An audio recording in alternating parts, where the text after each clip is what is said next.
بسم اللہ والحمد للہ والصلاة والسلام علی رسول اللہ وعلی آلہ وصحبہ ومن والاه.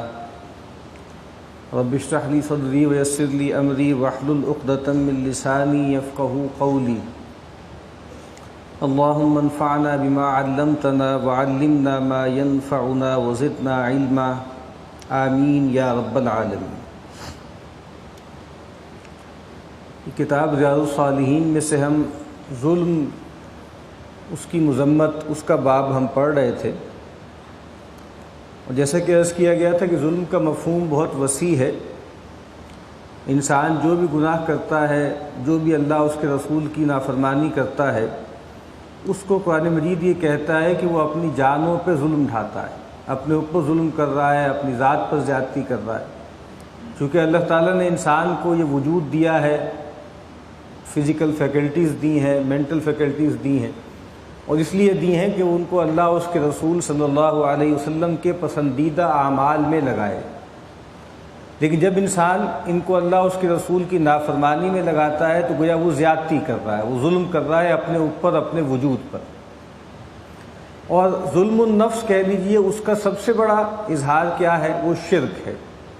اسی لیے نبی اکرم صلی اللہ علیہ وسلم نے جب قرآن مجید کی آیت تلاوت کی کہ الذین آمنوا ولم یلبسوا ایمانہم بظلم، وہ لوگ کہ جو ایمان لائیں اور پھر اپنے ایمان کے ساتھ کسی ظلم کی آمیزش نہ کریں، فاولئک لہم الامن وہم مہتدون، یہ لوگ ہیں جن کے لیے حقیقی امن ہے اور یہی لوگ ہیں جو ہدایت یافتہ ہیں.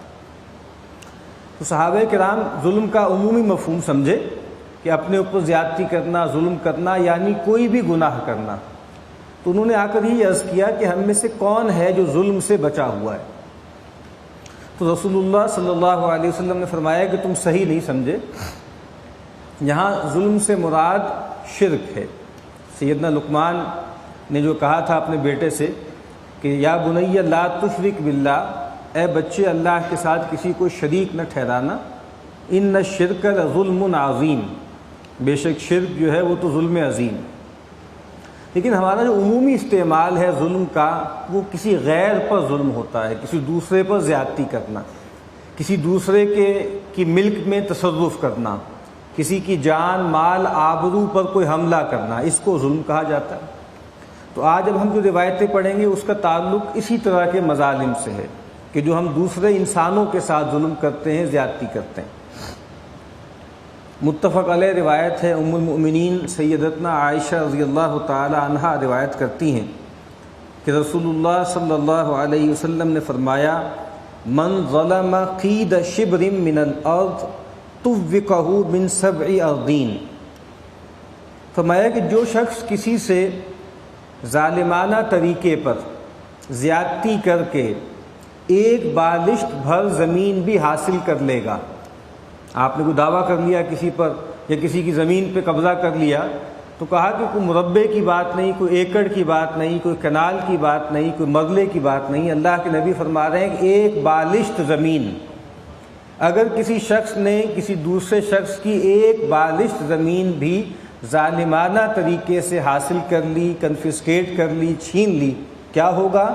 طوقہ من 7 ارضین، تو قیامت کے دن عذاب کے طور پر اس کے گلے میں 7 زمینوں کا طوق ڈالا جائے، یعنی طوق اس کے گلے میں ڈال دیا جائے گا. اب ظاہری بات ہے کہ یہ بہت بڑی سزا ہے، بہت بڑا معاملہ ہے. اور یہاں پر یہی بات کہی گئی ہے کہ ظلم چھوٹا ہو بڑا ہو یہ اہم نہیں ہے، یہ تو ہر انسان کی اپنی حیثیت پر ہوتا ہے. ایک آدمی ہیڈ آف اسٹیٹ ہے، ایک آدمی قبیلے کا سردار ہے، ایک آدمی چودھری ہے، ایک آدمی وڈیرا ہے. ظاہری بات ہے وہ ظلم کرے گا، زیادتی کرے گا تو اس کا سکیل بڑا ہوگا. اور ایک عام آدمی جو ماڑا بندہ ہے، کمزور آدمی ہے، وہ بھی زیادتی کرتا ہے، وہ بھی ظلم کرتا ہے، اس کا سکیل چھوٹا ہوگا. لیکن اس سے فرق نہیں پڑتا. رسول اللہ صلی اللہ علیہ وسلم یہاں فرما رہے ہیں کہ دیکھو ایک بالشت بھر زمین بھی تم نے اگر کسی کی غصب کی ہے، ظالمانہ طریقے سے حاصل کی ہے، تو قیامت کے دن تمہیں 7 زمینوں کا طوق تمہاری گردن میں ڈالا جائے. ایک اور روایت میں اس کو اور رسول اللہ صلی اللہ علیہ وسلم نے مزید فرمایا اور بہت وضاحت سے فرمایا. سیدنا ابو امامہ ایاس بن ثعلبہ الحارثی رضی اللہ تعالی عنہ روایت کرتے ہیں کہ اللہ کے رسول صلی اللہ علیہ وسلم نے فرمایا من اقتطع حق امرئ مسلم بیمینہ، جس شخص نے کسی مسلمان کا کوئی حق مار لیا،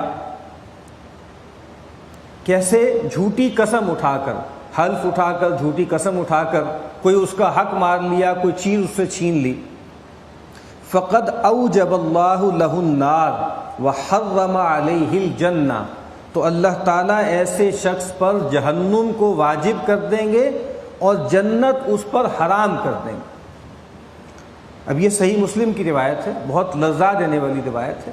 کہا کہ اگر جھوٹی قسم کھا کے، خاص طور پہ اس میں یہ بات اضافی ہے کہ جھوٹی قسم کھا کر، حلف اٹھا کر اگر تم نے کسی مسلمان بھائی کا کوئی بھی چیز، کوئی بھی مال، کوئی پراپرٹی ہے، کوئی فزیکل چیز ہے، کوئی مال ہے، کوئی روپیہ پیسہ ہے، کوئی مویشی ہیں، وہ تم نے حاصل کر لیے جھوٹی قسم اٹھا کر، تو اللہ کے نبی فرما رہے ہیں کہ ایسے شخص پہ اللہ تعالیٰ نے جہنم کو واجب کر دیا ہے اور جنت کو حرام کر دیا۔ اب بہت سخت بات آپ نے فرمائی۔ فقال رجل، ایک صاحب نے ڈرتے ڈرتے عرض کی، وَإِن كَانَ شَيْئًا يَسِيرًا یا رسول اللہ، اے اللہ کے رسول صلی اللہ علیہ وسلم، یہ بہت بڑی بات آپ نے فرمائی، بہت بڑی سزا ہے، لیکن اگر وہ چیز بہت چھوٹی سی ہو، بہت معمولی سی ہو، جو اس نے زیادتی کے ذریعے، ظلم کے ذریعے حاصل کی ہے، فرمایا وَإِن قَضِيبًا مِّنْ أَرَاكٍ، آپ نے فرمایا چاہے وہ ایک مسواک ہو پیلو کی کیوں نہ ہو۔ پیلو درخت جو ہے، اراک، اس کی مسواک مشہور تھی وہاں پہ مدینہ میں، تو کہا کہ پیلو کے درخت کی مسواک کے برابر بھی کوئی چیز اگر تم نے کسی سے ناجائز طریقے سے حاصل کی ہے، ظالمانہ طریقے سے حاصل کی ہے، تو نبی اکرم صلی اللہ علیہ وسلم فرما رہے ہیں کہ یہ جو میں نے سزا بیان کی ہے یہ اس شخص کو بھی ملے گی۔ بہت ڈرنا چاہیے، بہت ہمیں اللہ کے حوالے سے جو ہے ہمیں خوف کرنا چاہیے کہ نبی اکرم صلی اللہ علیہ وسلم نے اتنی سخت بات فرمائی۔ اس میں ایک اور بات ہے جو بہت اہم ہے کہ ہمارے ہاں، اور ہمیشہ سے یہ رہا ہے، آج کا مسئلہ نہیں ہے، جو عدالتی نظام ہے اس کے اندر جو ہے وہ رخنے ہوتے ہیں اور حکم ہوتے ہیں، اور لوگ زیادتی کر کے عدالتوں سے بھی فیصلہ حاصل کر لیتے ہیں، اور پھر کوئی ان کو سمجھائے، کوئی ان کو بتائے کہ بھائی تم یہ غیر اخلاقی حرکت کر رہے ہو، تم ظلم کر رہے ہو، تو وہ عدالت کا فیصلہ نکال کے دکھا دیتے ہیں کہ دیکھیے جی ہمارے حق میں تو ڈگری ہو چکی، ہمارے حق میں تو فیصلہ ہو چکا، اور یہ کورٹ سے میں نے فیصلہ لیا ہے جناب، یہ کوئی ایسے تو نہیں ہے۔ تو دنیاوی پنچایتیں ہوتی ہیں، دنیائے چوپالیں ہوتی ہیں اور عدالتیں ہوتی ہیں کہ جس میں ایسے فیصلے ہو جاتے ہیں۔ اس کے حوالے سے بھی ایک روایت سن لیں، وہ بھی بہت لرزا دینے والی ہے۔ نبی اکرم صلی اللہ علیہ وسلم نے فرمایا، یہ روایت بھی متفق علیہ ہے، ام المومنین سیدتنا ام سلمہ رضی اللہ تعالی عنہا اس کی راویہ ہیں، وہ فرماتی ہیں کہ رسول اللہ صلی اللہ علیہ وسلم نے فرمایا، انما انا بشر، لوگوں میں ایک انسان ہوں، وانکم تختصمون الی، تم میرے پاس اپنے جھگڑے لے کر آتے ہو، اپنے جو تمہارے بکھیڑے ہوتے ہیں، جو جھگڑے ہوتے ہیں، جو کنفلکٹس ہوتے ہیں، وہ تم میرے پاس لے کر آتے ہو۔ وَلَعَلَّ بَعْضَكُمْ أَن يَكُونَ أَلْحَنَ بِحُجَّتِهِ مِن بَعْضٍ، تو ایسا ہو سکتا ہے کہ دو فریق آئیں مقابلے میں، اور ظاہری بات ہے یہ جو وکالت کا نظام ہے یہ تو بعد کی بات ہے نا، پہلے تو ظاہری بات ہے جو بھی فریق ہوتے تھے، اگر دو فریق ہیں، ایک طرف ظالم ہے ایک طرف مظلوم ہے، یا دو فریقوں میں آپس میں تنازع ہے، تو وہ خود آتے تھے، آ کر اپنا کیس خود پلیڈ کرتے تھے، اپنا کیس خود لڑا کرتے تھے۔ فرمایا کہ تم میرے پاس اپنے جھگڑے لے کر آتے ہو، اور ہو سکتا ہے کہ تم میں سے کوئی دوسرے اپنے بھائی سے زیادہ الحن، الحن کا مطلب کیا ہوتا ہے؟ زیادہ چرب زبان ہو، زیادہ آرٹیکولیٹ ہو، زیادہ اس کی زبان میں فلو ہو، زیادہ اچھی حجت کر سکے، زیادہ آرگو آؤٹ کر سکے، تو ایسا ہو سکتا ہے۔ فَأَقْضِي لَهُ بِالنَّحْوِ مَا أَسْمَعُ، میرا مسئلہ کیا ہے کہ میں ایک قاضی ہوں، میں ایک قاضی کے مقام پر بیٹھا ہوں، تو میں فیصلہ کروں گا اس کے مطابق جو میں سنتا ہوں، یعنی قاضی جو فیصلہ کرتا ہے وہ دلائل کی بنیاد پر کرتا ہے، ثبوت کی بنیاد پر کرتا ہے، اور دلائل ظاہری بات ہے یہ ڈاکومنٹیشن وغیرہ تو بہت بعد کی بات ہے نا، زیادہ تر دلائل تو زبانی ہوتے تھے، دلائل پیش کیے جا رہے ہیں، تو کہا کہ میں فیصلہ کروں گا اس پر جو میں سنتا ہوں، دونوں کے آرگومنٹ سامنے آئے ہیں. ایک آدمی زیادہ فصیح اللسان ہے, زیادہ چرب زبان ہے, لسان ہے, وہ آ کر اپنا کیس زیادہ اچھی طرح جو ہے وہ پلیڈ کر لیتا ہے. تو کہا کہ میں فیصلہ کیسے کروں گا؟ اس بنیاد پر جو میں سنتا ہوں. یہ ٹھیک ہے, کچھ مقامات ایسے ہیں جہاں اللہ تعالیٰ اپنے نبی صلی اللہ علیہ وسلم کی رہنمائی کر دیتے ہیں کہ بھائی یہ جو کیس آیا ہے اس میں فلاں صاحب حق پر ہیں, لیکن کہا کہ نارملی تو میں ایک انسان کے طور پہ, ایک قاضی کے طور پر یہاں معاملہ کرتا ہوں, اور میرے سامنے جو کیس آتا ہے, جو آرگومنٹس آتے ہیں, اس کے مطابق میں فیصلہ کرتا ہوں. اب فرمایا آپ نے فمن قضیت لہ بحق اخیہ, تو کہا کہ اگر میں نے فیصلہ کر لیا اور یہ ہوا کہ جو جس نے چرب زبانی سے بات کی تھی وہ ظالم تھا, اور جس کے خلاف میں نے فیصلہ دے دیا وہ مظلوم تھا, لیکن میں نے تو فیصلہ دینا ہے دلیل پر, ثبوت پر. تو کہا کہ میں نے اگر کسی اس کے بھائی کے خلاف فیصلہ کر دیا, اس کے حق میں فیصلہ کر دیا, تو کہا کہ فَإِنَّمَا أَقْطَعُ لَهُ قِطْعَةً مِّنَ النَّارِ. یہ بہت کان کھول کے سننے والی بات ہے. اللہ کے نبی نے فرمایا کہ وہ فیصلہ مجھ سے لے کر جا رہا ہے, زمین کا ٹکڑا مجھ سے لے کر جا رہا ہے, مال مویشی مجھ سے لے کر جا رہا ہے. اور اللہ کے نبی کون ہے؟ اللہ کے نبی رسول اللہ ہیں. ظاہری بات ہے آپ زمین پر اللہ کی سب سے بڑی حجت ہیں. وہ جو کہا نا گفتگی اللہ ببد, ان کا کہنا تو گویا اللہ کا کہنا ہے. لیکن آپ فرما رہے ہیں کہ دیکھو اگر غلط طریقے سے کیس پیش کر کے مجھ سے بھی اگر تم غلط طریقے سے جو ہے وہ زمین کا کوئی ٹکڑا یا کچھ مال لے کر جا رہے ہو تو تم مجھ سے جہنم کا ٹکڑا لے کے جا رہے ہو. اب یہ بات بالکل صاف ہو گئی نا. اس کو کہا جاتا ہے فقہ کی زبان میں کہ ایک ہوتا ہے معاملہ دیانتاً اور ایک ہوتا ہے معاملہ قضاءً. وہ فیصلہ ہو جائے گا قضاءً, یعنی ظاہری بات ہے کورٹ کے اندر, کورٹ آف لاء میں فیصلہ ہو گیا تو ٹھیک ہے, لیگلی وہ صاحب مالک بن گئے اس زمین کے ٹکڑے کے یا اس سونے کی ڈلی کے یا اس جو ہے بھیڑ بکری کے. لیکن قیامت کے دن وہ جہنم کا ٹکڑا ہے جو لے کر جا رہے ہیں, وہ فیصلہ دینی اعتبار سے ٹھیک نہیں. قیامت کے دن ان کو اس کا وبال بھگتنا پڑے گا. تو یہ بات بہت اہم ہے کہ دنیا میں فیصلہ کیا ہوتا ہے وہ اہم نہیں ہے. اور ہمیں آپ کو معلوم ہے آج کل جو وکالت کا نظام ہے سارا کا سارا, معاف کیجئے گا, اکثر و بیشتر وکیل جو ہے وہ حرام خوری کے مرتکب ہو رہے ہیں.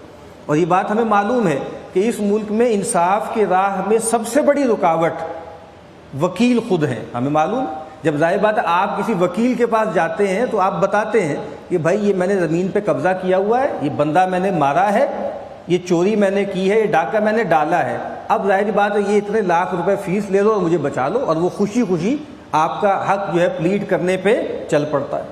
تو ظاہری بات ہے کہ وکیل کو بھی پتہ ہوتا ہے کہ میں غلط پلیڈ کر رہا ہوں اور میں جو ہے وہ سیاہ کو سفید کرنے جا رہا ہوں, میں ظلم کو عدل قرار دینے جا رہا ہوں, تو وہ بھی گناہ گار ہے اور جو کیس لڑ رہا ہے وہ بھی گناہ گار ہے.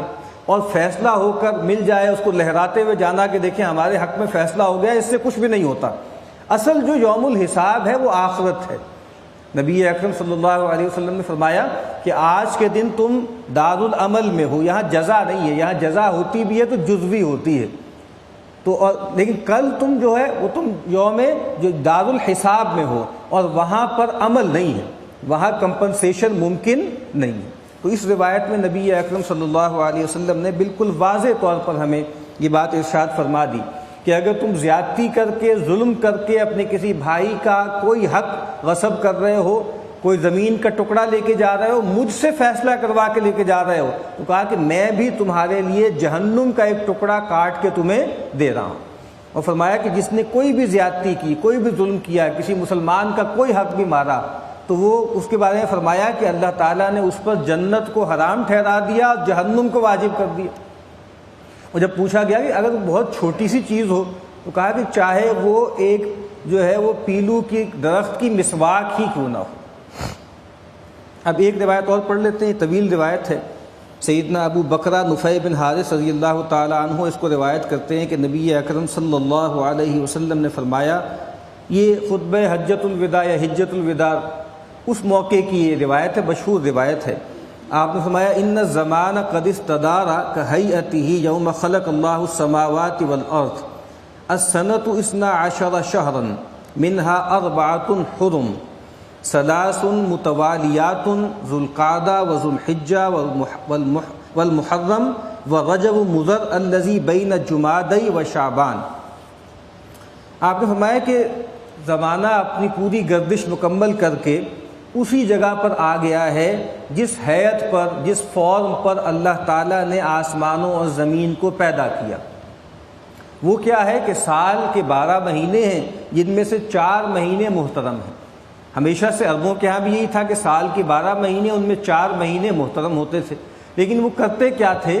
وہ نسی کا قاعدہ، خود قرآن مجید نے اس کو کہا ہے کہ انما النسیء زیادۃ فی الکفر، کہ جب ان کو ظاہر لگتا تھا کہ اتنا ٹائم بہت زیادہ آ رہا ہے، ہمیں کوئی لڑائی کرنی ہے، ہمیں کوئی ایڈونچر کرنا ہے، تو وہ دنوں کو بدل دیتے تھے، مہینوں کو آپس میں شفل کر دیا کرتے تھے۔ ظاہری بات ہے کہ وہ ساری تقویم جو تھی وہ خراب ہو گئی تھی، سارا کیلنڈر خراب ہو گیا۔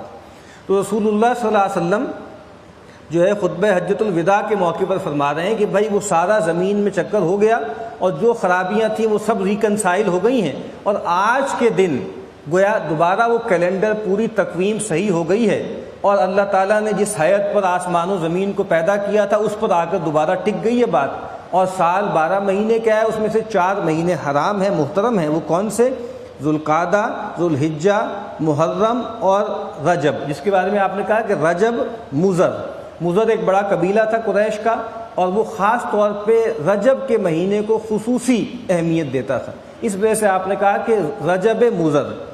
کون سا مضر؟ وہ کہ جو جمادی الثانی اور شعبان کے درمیان ہے۔ پھر آپ نے پوچھا لوگوں سے ای شہر ھذا، لوگوں یہ بتاؤ یہ کون سا مہینہ ہے؟ قلنا اللہ و رسولہ عالم، صحابہ کہتے ہیں ہم نے عرض کی اللہ اس کے رسول بہتر جانتے ہیں۔ اب ظاہری بات ہے معلوم تو سب کو ہی تھا کہ کون سا مہینہ ہے، ذوالحجہ کا مہینہ ہے جس میں حج ہوتا ہے، لیکن چونکہ ایسا بھی ہوا ہے کہ رسول اللہ صلی اللہ علیہ وسلم نے بعض اوقات اصطلاحات کو بدل دیا، چیزوں کو بالکل۔ ابھی آگے ہم روایت پڑھیں گے، آپ نے پوچھا مفلس کسے کہتے ہیں، تو لوگوں نے بتایا کہ مفلس کسے کہتے ہیں، آپ نے کہا نہیں مفلس اسے نہیں کہتے، مفلس تو اسے کہتے ہیں۔ ایک موقع پہ کہا بتاؤ تم کس عورت کو کہتے ہو کہ وہ بانجھ ہے، بے فیضی ہے، اور جس کے، تو کہا کہ بھئی اس کو کہتے ہیں جس کی اولاد نہ ہو۔ اللہ کے نبی نے کہا کہ میں یہ سمجھتا ہوں کہ اصل بانجھ عورت وہ ہے جو اپنا کوئی بچہ اللہ کے سپرد نہ کرے، جس کا کوئی بچہ شیر خارگی میں اللہ کی جناب میں نہ چلا جائے۔ اب نیا تصور دے دیا نا، تو ان کو بھی ایسا لگا کہ جیسے آپ کچھ اور اس کا نیا نام رکھنے لگے ہیں شاید کوئی، تو کہا اللہ اس کے رسول بہتر جانتے ہیں۔ فرمایا فسکت حتی ظننا انہ سیسمیہ بغیر اسمہ، وہی بات، ہم اللہ کے نبی خاموش رہے یہاں تک کہ ہمیں گمان ہوا کہ آپ اس کو کسی اور نام سے پکاریں گے، کوئی نیا نام تجویز کریں گے۔ تو آپ نے فرمایا کہ الیس ذوالحجہ، کیا یہ ذوالحجہ نہیں ہے؟ قلنا بلا، ہم نے کہا کیوں نہیں؟ قال فأی بلد ھذا، پھر پوچھا بھائی یہ کون سا علاقہ ہے، یہ کون سا شہر ہے؟ قلنا اللہ ورسولہ عالم، وہی جواب دیا فسکت حتی ظننا انہ سیسمیہ بغیر اسمہ، ہم نے کہا اللہ اس کے رسول بہتر جانتے ہیں، پھر آپ خاموش ہو گئے یہاں تک کہ ہمیں گمان ہوا کہ آپ اس کا کوئی نیا نام تجویز فرمائیں گے۔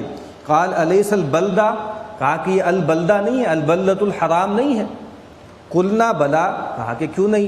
قال فأی یوم ھذا، پوچھا یہ کون سا دن ہے؟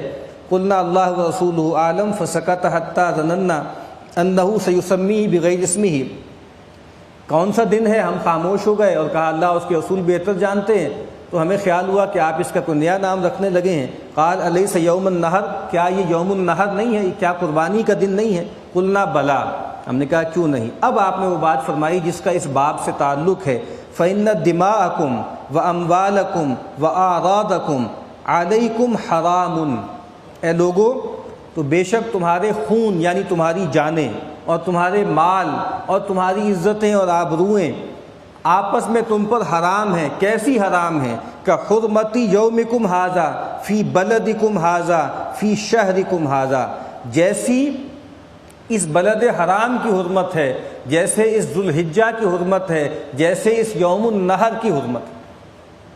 اب غیر معمولی بات ہے، انسان کی جان لینا، انسان کے مال پہ کوئی حملہ کرنا، انسان کی آبرو پر کوئی اقدام کرنا، اللہ کے نبی فرما رہے ہیں ایسی ہی حرمت ہے اس کی جیسے ذوالحجہ کے مہینے کی، جیسے اس بلد الحرام کی، اور جیسے اس یوم النحر کے دن۔ تو غیر معمولی اس کی حیثیت ہے، اور ہم جو ہے کسی بھی مسلمان کو کافر اور مرتد قرار دے کے اس کو مارنے کے درپے ہو جاتے ہیں۔ لوگوں کا مال تو ہم لوٹتے ہی ہیں عام، اور زیادہ تر جو مذہبی لوگ ہوتے ہیں، اللہ سے ڈرنے والے ہوتے ہیں، باقی دو چیزوں سے تو بچ ہی جاتے ہیں کسی کی جان لینا بڑا گناہ سمجھتے ہیں، کسی کے مال پہ حملہ کرنا اس کو بھی برا سمجھتے ہیں، لیکن تیسرے معاملے میں ہم سب ملوث ہیں، اور وہ یہ ہے کہ دوسروں کی آبرو پہ حملہ کرنا، دوسروں کی عزت پہ حملہ کرنا، غیبت کرنا، ان پر تہمتیں لگانا، تو یہ وہ چیز ہے جس معاملے میں ہمیں بہت زیادہ احتیاط کی ضرورت ہے۔